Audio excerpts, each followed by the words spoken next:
Welcome to the deep dive.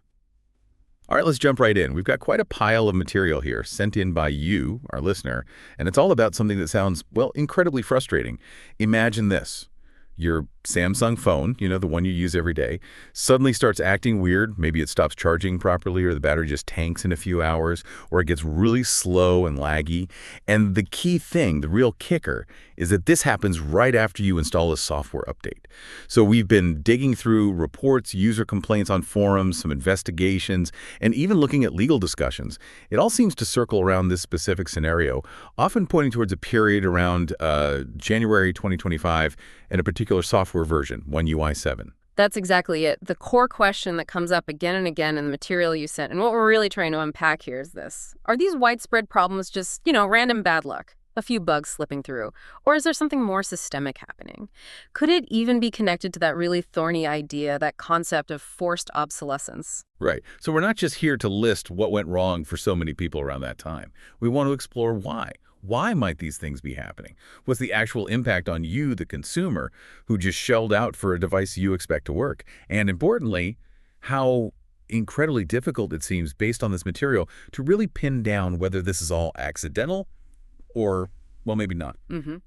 Our goal today, our mission, is to pull out the most important pieces from all this information you've shared with us.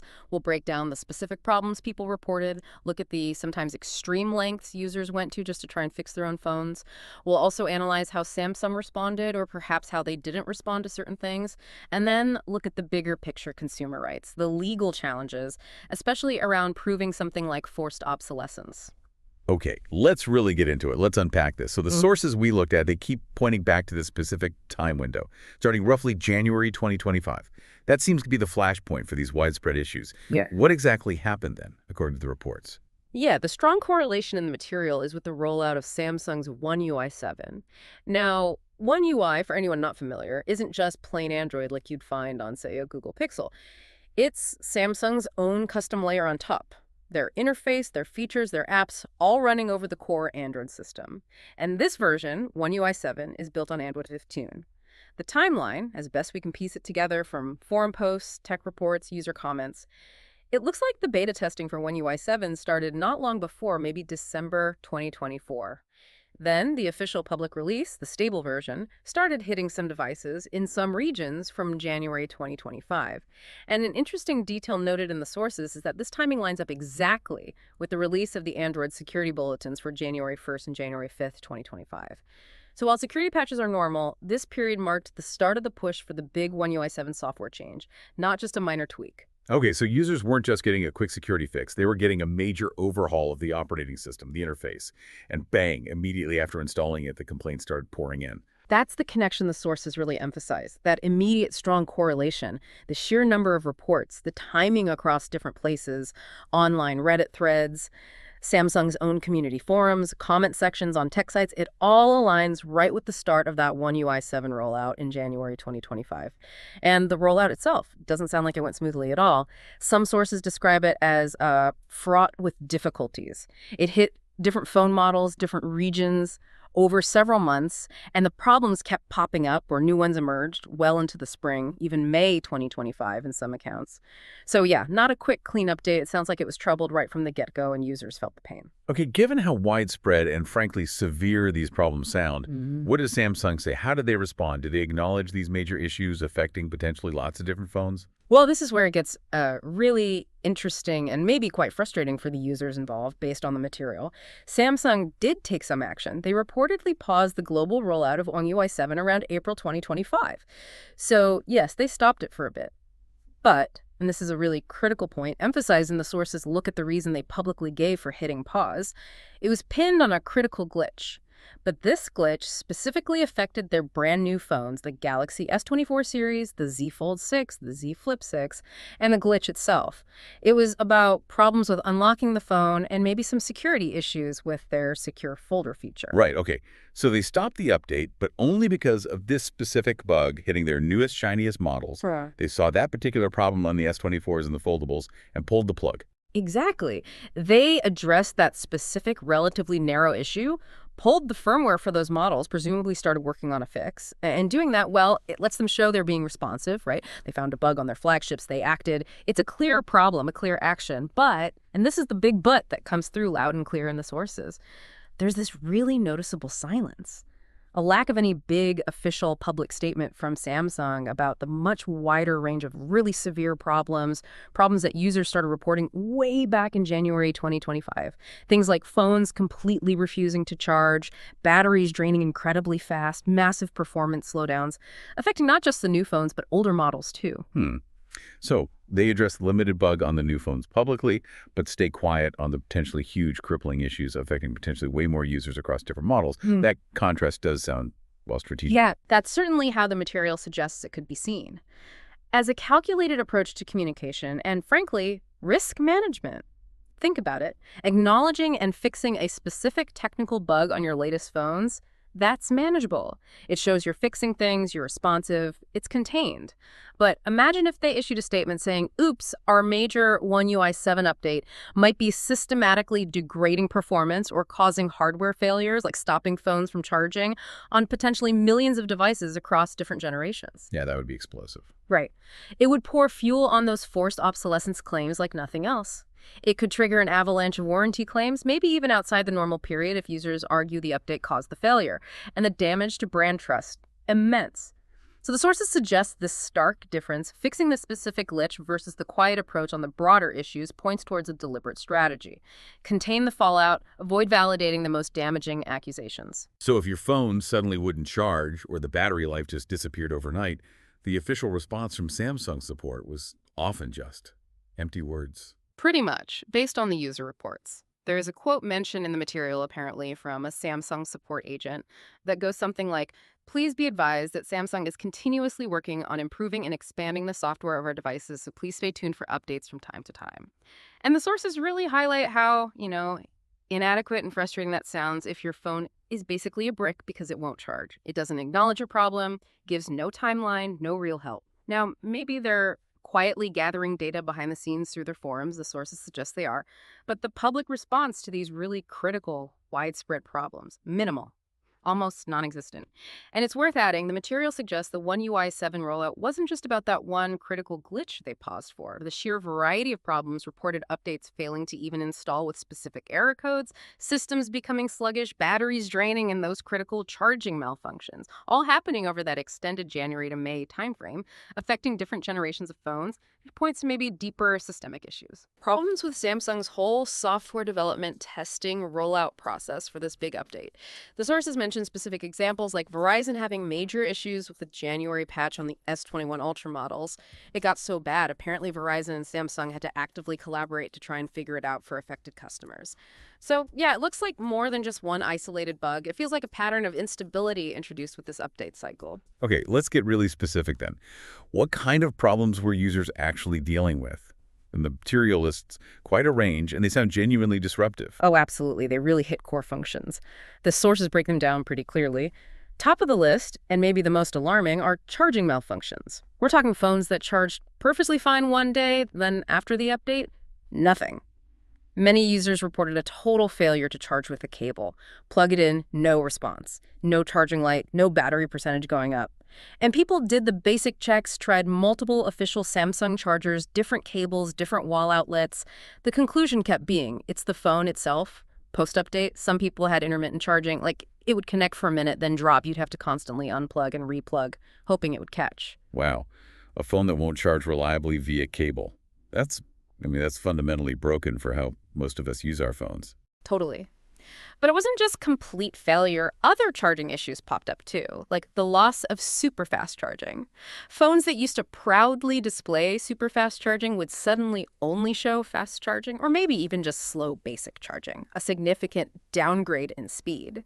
And then there's this really bizarre one mentioned in the sources. Some USB-C cables would only charge if you plug them in one specific way, which, as the sources note, makes no sense. USB-C is designed to be reversible. That screams software or firmware messing with the port's basic function.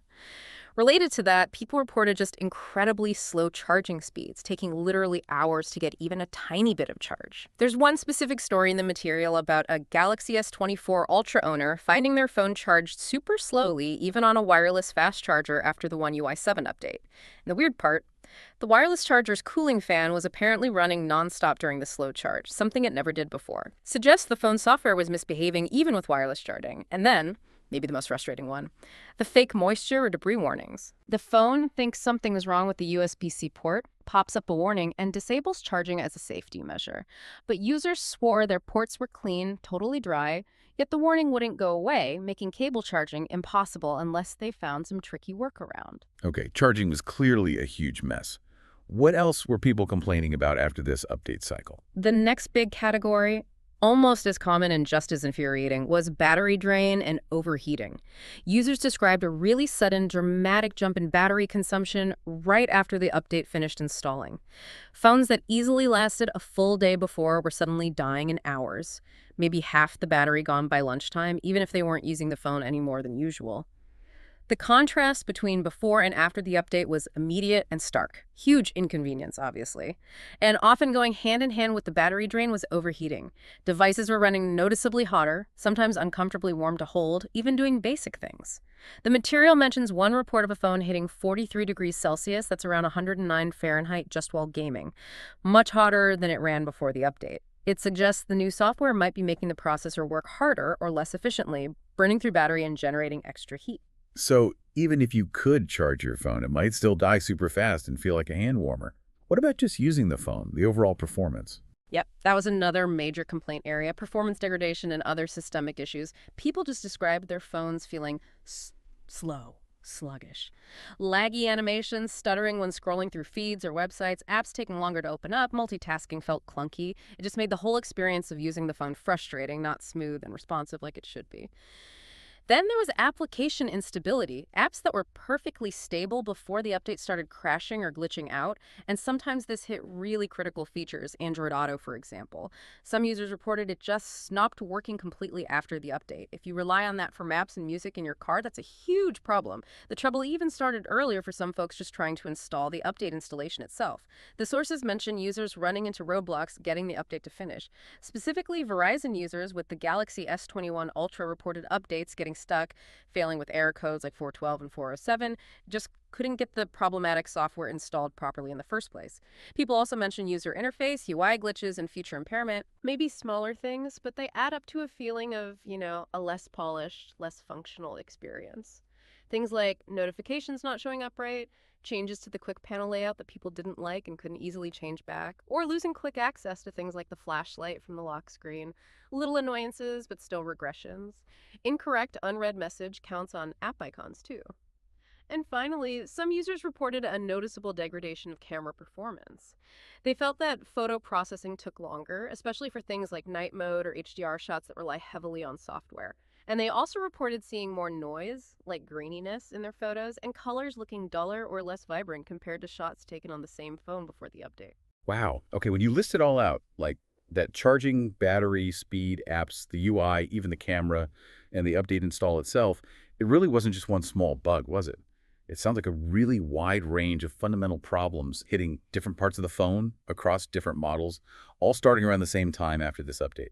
It really does paint a picture of, well, significant instability, the sheer number of different issues, and how severe they were, especially critical things like charging just failing, all reported right after that One UI 7 push began. It strongly suggests, as the sources imply, some fundamental flaws introduced by that software. Problems with how the new OS was interacting with the phone's hardware. And this wasn't just on one model, it seems to have hit across different device generations. The consistent theme is phone worked fine, installed the update, boom, major problems started immediately. That points to something deep, OS level issues, driver problems, not just a few surface level app glitches. It's a level of system wide trouble that's way beyond normal post update hiccups. So, faced with all this phones not charging, batteries dying, everything running slow, what were people actually doing? How do they try to, wrestle their phones back into working order? Oh, the sources detail a whole saga of attempts, everything from the simplest restart to some pretty drastic measures. And the really frustrating part, the key takeaway from the material, is how inconsistent the results were. What seemed to fix it for one person did absolutely nothing for someone else with the exact same problem. Most people, naturally, started with the standard troubleshooting. Restarting the phone. Sometimes that helped temporarily if it was just a minor glitch, but for the big persistent stuff like charging failure, rarely a fix. Trying different chargers and cables, especially official Samsung ones, was crucial. But mostly, it just confirmed the problem wasn't the charger, it was the phone itself post-update. Cleaning the charging port standard advice, but users reported it usually didn't help with those fake moisture warnings, which seemed entirely software-based. Support forums or Samsung themselves often suggest toggling fast charging settings off and then on again, or clearing the cache for specific system apps, like Android system or USB settings. Some users did report that clearing the cache specifically for the System UI app seemed to help a bit with the excessive battery drain. But again, not a guaranteed fix for everyone. A slightly more involved step is wiping the cache partition. You do this from the phone's recovery menu. It's often recommended after big OS updates to clear out old temporary system files. Users reported doing this sometimes multiple times, really hoping it would fix the update woes. But the sources suggest that for these really severe issues, wiping the cache partition often made little or no difference in the long run. Booting into safe mode is another technique mentioned. This starts the phone with only the essential system apps running. If the problem disappears in safe mode, it suggests a third-party app you installed might be the culprit. Interestingly, for those users who couldn't even get the update to install properly, some reported they were able to finally complete the installation while the phone was in safe mode. Okay, but what about when those standard things failed? Especially for something critical like the phone just refusing to charge. What were the more extreme steps people took? Yeah, when the basics didn't cut it, people got desperate and moved on to more drastic, often technically involved user-attempted fixes. This really shows the level of frustration. Remember that fake moisture-detected error stopping charging? The community actually figured out a really specific, complicated workaround. It involves this precise sequence of holding down buttons, power and volume down together, apparently while plugging in the charger when the phone is off. It somehow bypasses the error. One user reported this finally got their phone charging again, but they added they still lost their super fast charging capability afterwards. So, a partial fix achieved through a weird, non-obvious trick. That really highlights how buggy the software was. The factory reset, that's usually the nuclear option, right? Wiping everything apps, data, photos, settings back to how it was out of the box. Often recommended by support as a last resort. But the sources show mixed results even for this drastic step. Some users said it helped, but a significant number reported that even after doing a full factory reset, the core problems, the battery drain, the charging failures came right back, which is incredibly demoralizing. You go through the huge hassle of wiping your phone and setting it all up again, and the fundamental issue caused by the update is still there. For the really tech-savvy users, firmware downgrades were discussed or even attempted. This means using tools like Odin on a PC to try and flash an older version of the phone's software, one that was known to be stable. But, the sources point out, Samsung makes this really hard, often impossible. They have security measures, bootloader versioning. If the bad update increased the bootloader version number, the phone security often blocks you from installing anything older. You're trapped. And one user who apparently did manage to flash older firmware claimed the poor performance still lingered, suggesting the update might have caused some deeper, persistent changes, maybe even to hardware configurations that don't just revert when you change the main OS back. Seeing all this trouble, a definite trend emerged in the discussions, users choosing to disable automatic updates. They're now deliberately holding back, waiting to see what the community reports about a new update before they manually install it, trying to avoid being the guinea pigs for the next potentially disastrous release. Oh, and there was one more technical workaround mentioned. Dialing a special code, hashtag 9900 zero tag, to get into a hidden system menu. And in there's an option to reset battery statistics. The idea is to clear out the phone's learned battery usage patterns. But this was often paired with advice sometimes from other users, maybe even hinted at by support, to then just wait. Wait for up to 2 weeks, 14 days for the battery to supposedly recalibrate to the new software. Reset the stats and then wait 2 weeks. That sounds, I don't know, a bit like a delaying tactic, doesn't it? Especially if your battery was fine just before the update hit. That perception definitely comes through in the sources, this whole 14-day recalibration thing. Many users saw it exactly like that, as a way to deflect immediate responsibility. Yes, Android does have battery learning features, but blaming sudden severe post-update drain or charging failures entirely on the need for recalibration and telling people to just put up with a broken phone for 2 weeks feels inadequate. There's a great quote from a user in the material capturing this frustration. Doing technical things and then waiting 14 days is not a solution. Many will feel the solution is to walk away from Samsung.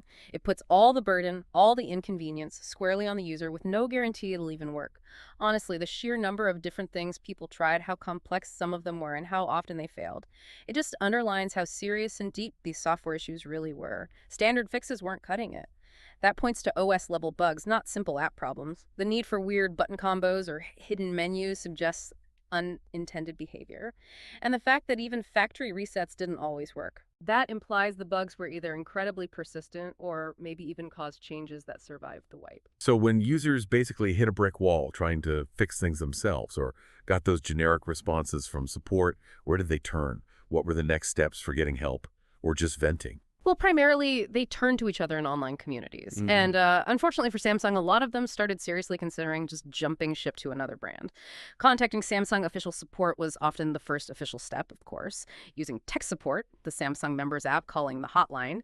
But like we mentioned, the consistent feedback in the sources is disappointment. Responses felt scripted, generic, unhelpful. Support agents often seem to lack the technical insight for these complex update issues and just defaulted to telling people to wait for another update or suggesting the standard troubleshooting steps that users had already tried and found useless. Not much help when your phone is barely usable right now. Because of that feeling of getting nowhere with official support, utilizing community forums became incredibly important. Places like Reddit-specific subreddits like our Galaxy S24 Ultra, our Galaxy S23, were Samsung Galaxy are mentioned, and Samsung's own community forums became the hubs. That's where people found others going through the exact same nightmare. It provided validation, I'm not crazy, this is really happening. They shared detailed experiences, swapped potential workarounds they'd stumbled upon, and collectively built this huge mountain of anecdotal evidence showing just how widespread the problems were, much clearer than what you'd get from official channels. It became a place for shared knowledge and shared frustration. And the end result of all these persistent, unresolved problems combined with the feeling of inadequate support. The sources point to a really noticeable trend. A significant number of users started talking seriously about switching device brands. People who had been loyal Samsung customers for years, maybe decades, were now actively looking at iPhones, Google Pixels, or other Android makers like Oppo. The material suggests this wasn't just idle threats, it was genuine consideration driven by a loss of trust. A feeling that Samsung devices weren't reliable anymore and that support wouldn't be there if things went wrong after an update. That's a direct hit to brand loyalty. And this widespread frustration, especially that feeling that phones seem to go downhill after an update, it loops right back to that really charged concept we mentioned earlier, forced obsolescence. Can you remind us what exactly that means in the context of phones, and how do these specific One UI 7 issues feed into those kinds of allegations against Samsung? Sure.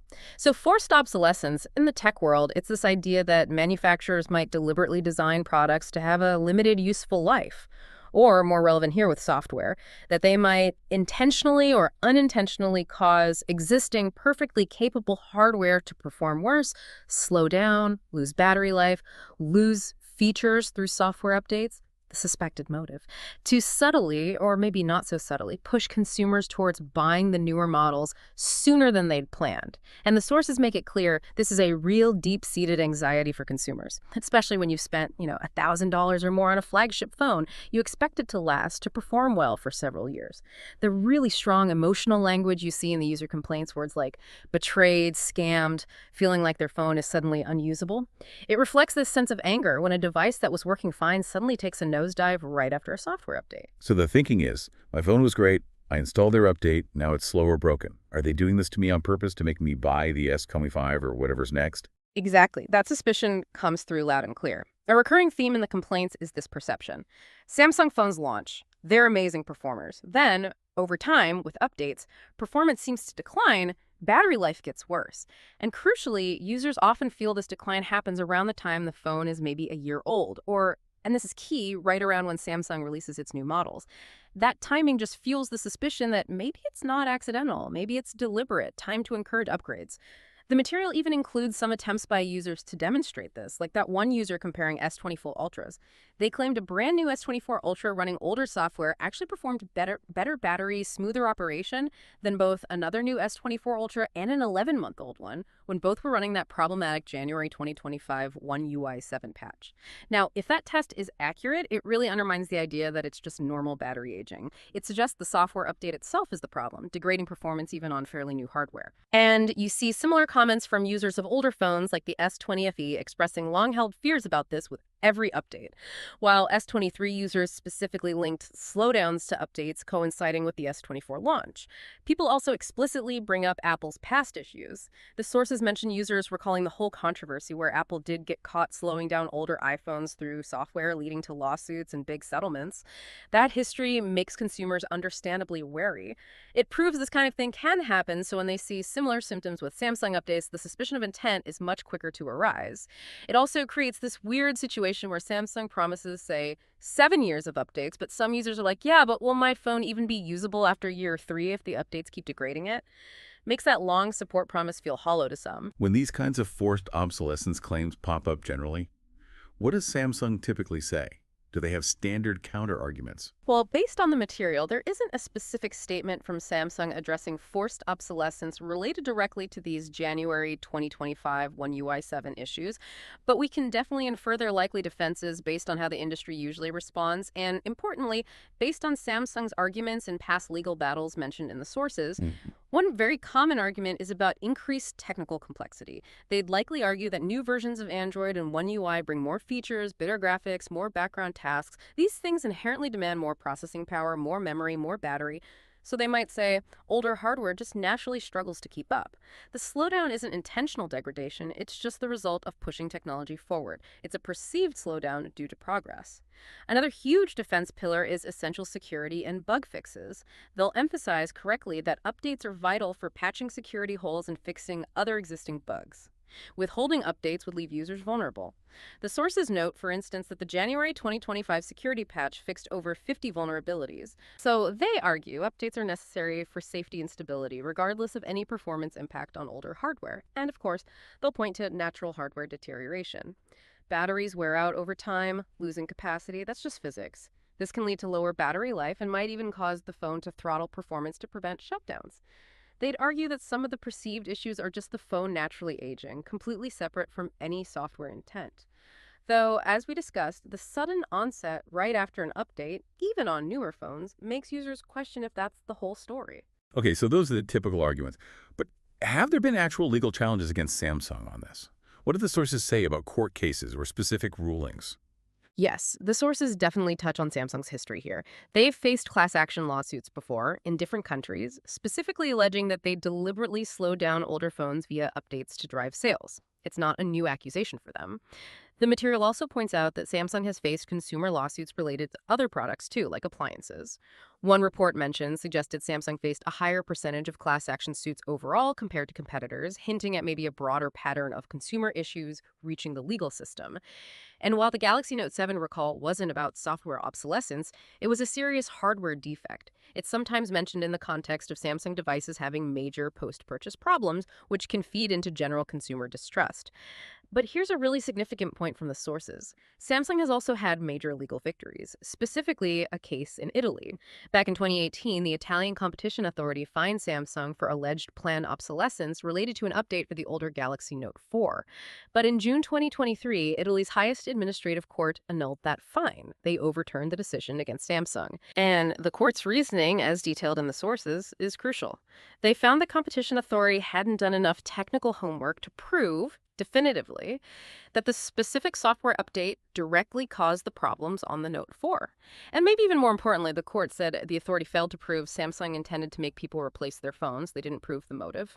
The court also noted that most Note 4 users actually didn't have the problems the fine was based on. Wow. So that Italian ruling really underscores just how incredibly difficult it is to actually prove forced obsolescence in a court of law, especially proving intent. Exactly. It sets a very, very high bar for proving forced obsolescence legally.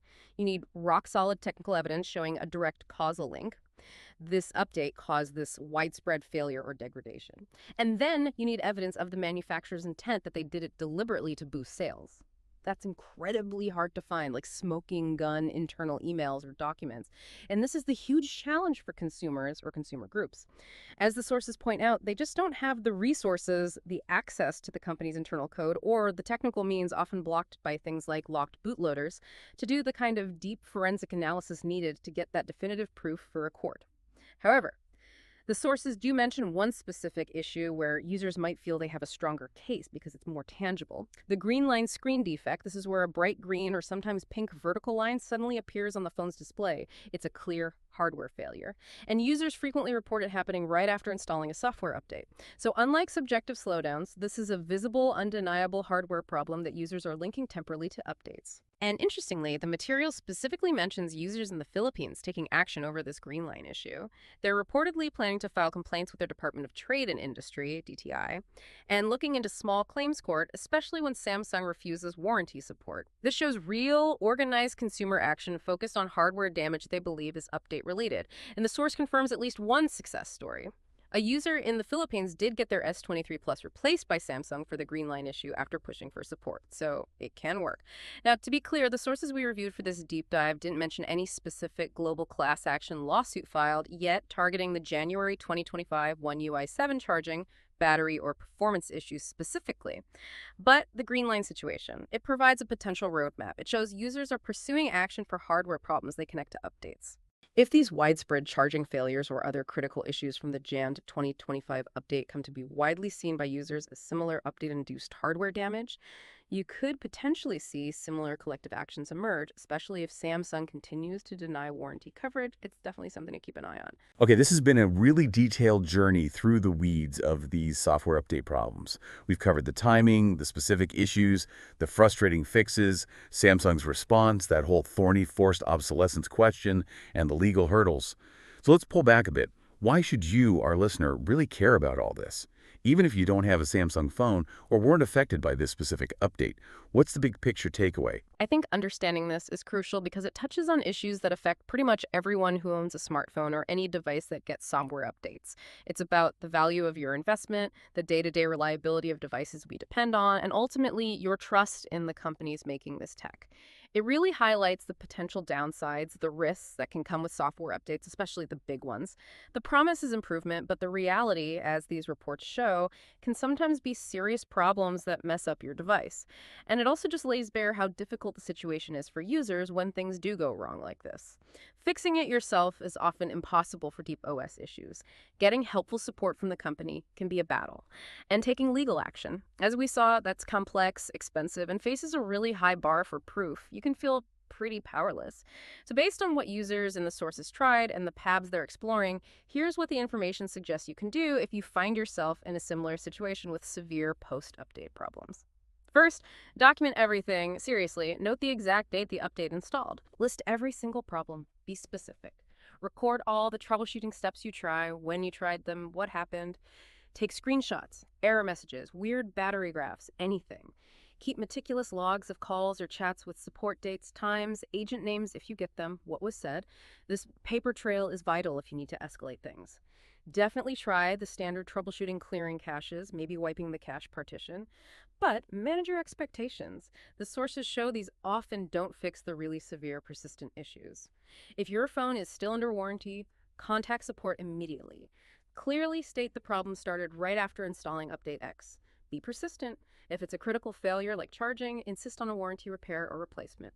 Expect generic answers initially, so be ready to calmly but firmly reiterate the facts and the link to the update. Check out those community forums.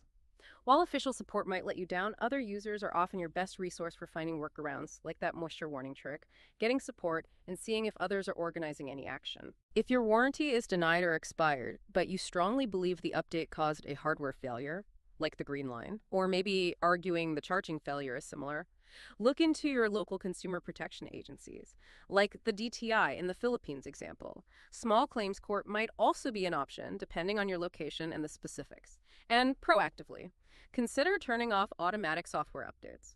Wait a week or two after a new update drops, check the forums, see if major problems are being reported, then decide if you want to install it manually. It gives you a bit more control and might help you dodge a bullet. Yeah, those aren't exactly easy sixes, and they definitely require time and effort from the user. But they seem to be the main strategies people are using and documenting when they run into these kinds of debilitating post-update nightmares based on the material we've examined. We've really gone deep today, unpacking the reports and discussions about these significant software issues hitting many Samsung users, especially following that One UI 7 rollout starting early 2025. We've seen the specifics, the charging failures, the battery drain, the slowdowns. We've seen the often frustrating attempts by users to fix things themselves. We've noted Samsung's apparent silence on these broader problems, contrasting with their action on a more limited bug affecting newer models. And we've delved into those difficult questions around forced obsolescence and the very real challenges consumers